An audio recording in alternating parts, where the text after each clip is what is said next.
The story of King Solomon appears across several chapters of the Bible, primarily in 1 Kings and 2 Chronicles. Here is a collection of key excerpts from the text, summarizing the main events. 1 Kings chapter 1 verse 28-30, 38-40. Solomon anointed as king. Then King David said, "Call in Bathsheba." So she came into the king's presence and stood before him.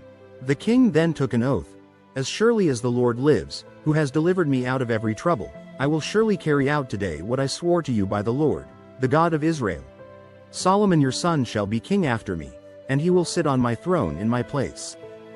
So Zadok the priest, Nathan the prophet, and Benaiah son of Jehoiada went down and had Solomon ride on King David's mule and took him to Gihon. Zadok the priest took the horn of oil from the sacred tent and anointed Solomon. Then they sounded the trumpet, and all the people shouted, "Long live King Solomon!" And all the people went up after him, playing pipes and rejoicing greatly, so that the ground shook with the sound. 1 Kings chapter 3 verse 5-14. Solomon asks for wisdom. At Gibeon the Lord appeared to Solomon during the night in a dream, and God said, "Ask for whatever you want me to give you."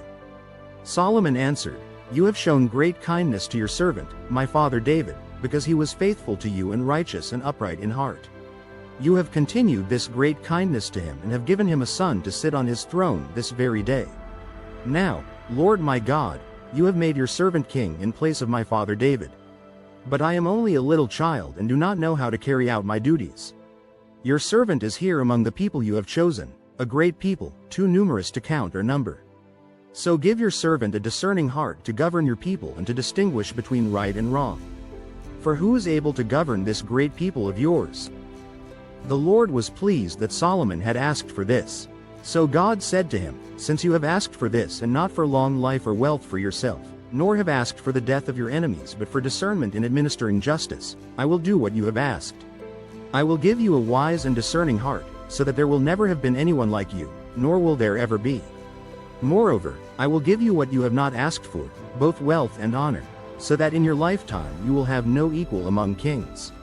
And if you walk in obedience to me and keep my decrees and commands as David your father did, I will give you a long life." 1 Kings chapter 3 verse 16-28, The wisdom of Solomon. Now 2 prostitutes came to the king and stood before him. One of them said, "Pardon me, my lord. This woman and I live in the same house, and I had a baby while she was there with me. The 3rd day after my child was born, this woman also had a baby. We were alone. There was no one in the house but the 2 of us. During the night this woman's son died because she lay on him.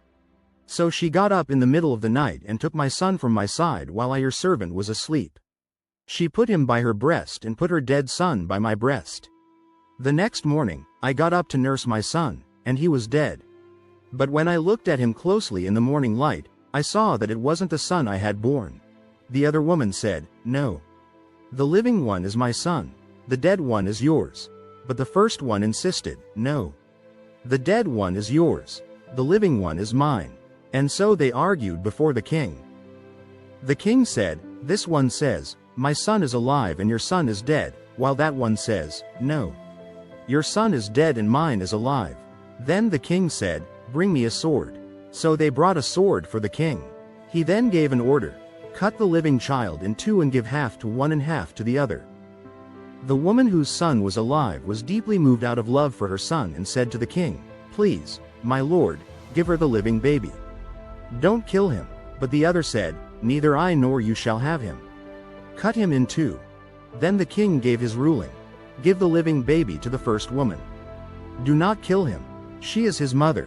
When all Israel heard the verdict the king had given, they held the king in awe, because they saw that he had wisdom from God to administer justice.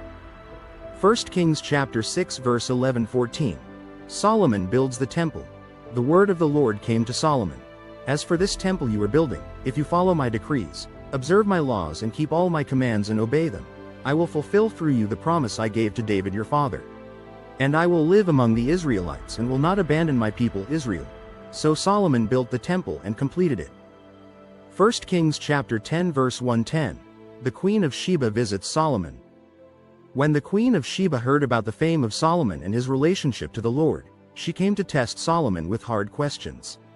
Arriving at Jerusalem with a very great caravan, with camels carrying spices, large quantities of gold, and precious stones, she came to Solomon and talked with him about all that she had on her mind.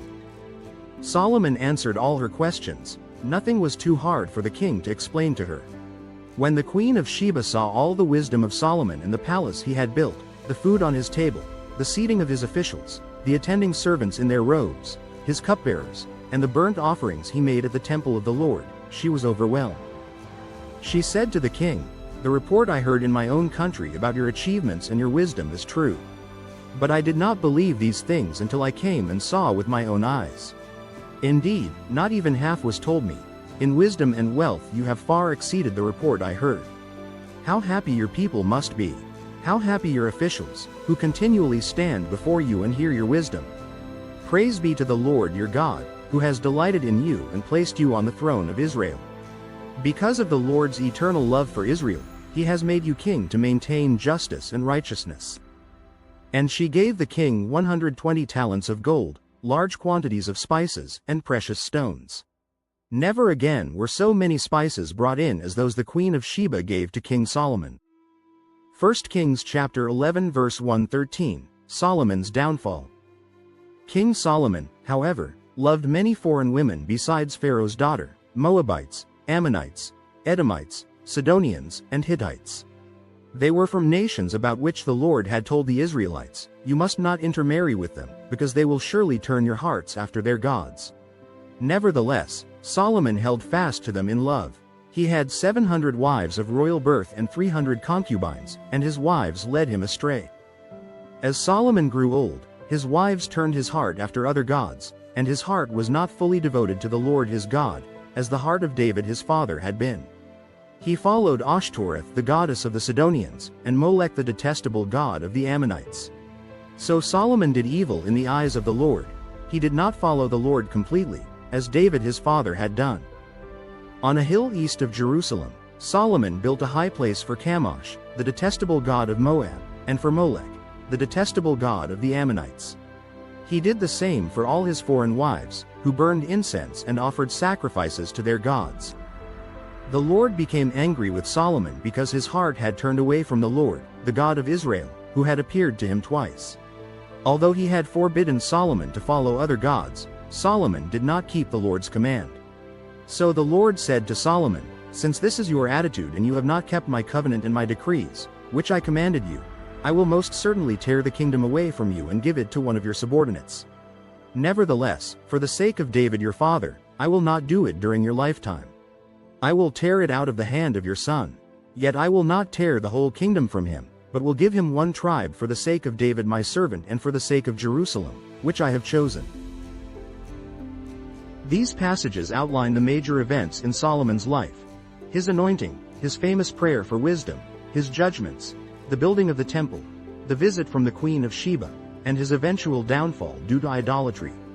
If you'd like more details or specific chapters, I can provide those as well.